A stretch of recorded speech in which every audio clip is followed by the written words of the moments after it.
Hey guys, and welcome to Archery Tag. We are so excited that you're here today.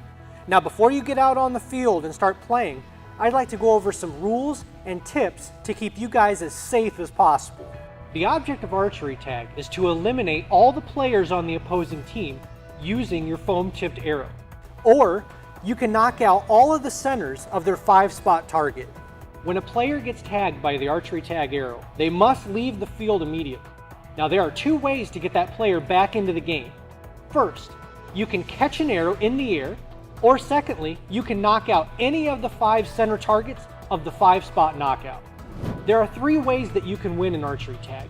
First, by eliminating all the players on the opposing team. Secondly, by knocking out all the center targets. And thirdly, being the team with the least amount of targets missing at the end of the round. The field is broken up into 2 40-foot by 50-foot sections with a 20-foot safety zone in the middle.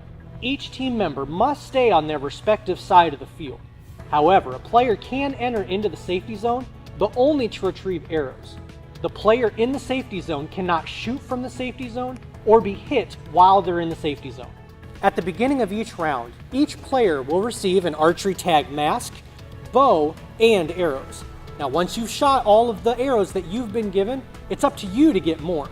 And believe me, there's going to be plenty flying around. Something important to remember when shooting your bow is that a headshot or a bow shot will not count. If a player on the opposing team is hit in the head or in the bow, that player is not eliminated from the round. Most importantly, you must wear an archery tag mask anytime while you're on the field. Referees will be on the field the entire game to verify if a hit counts or doesn't count. They will also signal the start and stop of play. Make sure to pay attention and follow all of the referee's instructions. Failure to do so could result in elimination from the round. Some of you may have never shot a bow and arrow before in your life, so let's go over a few tips to help you have the most fun.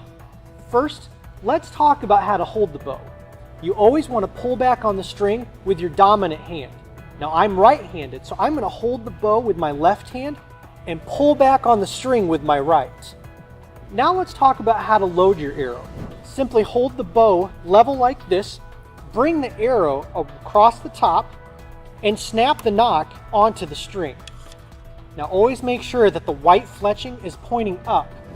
There are many different ways that you can pull back on the string, but with the finger saver that we've provided, it's best to do 1 finger above and 2 fingers below, just like this.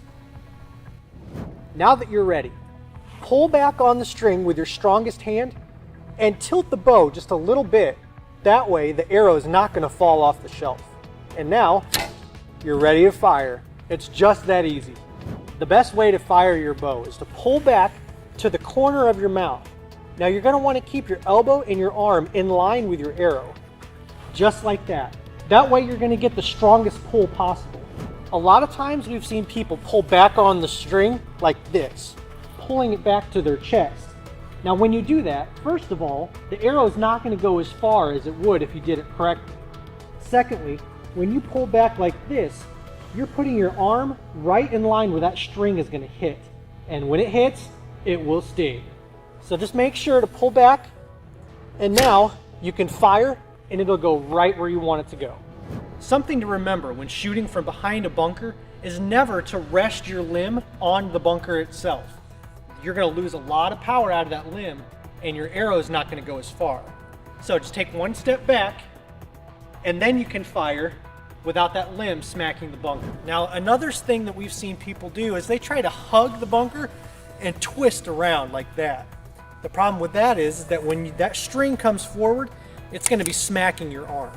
So the best thing to do is just take 1 step out, and that way the arrow and the string are free of your arm.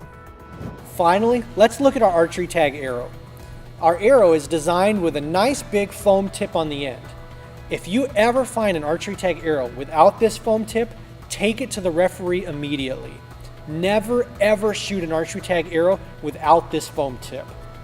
Now that we've gone over the tips and rules of archery tag, you guys are now ready to play. Go out there, have fun, and remember, it's tag or be tagged.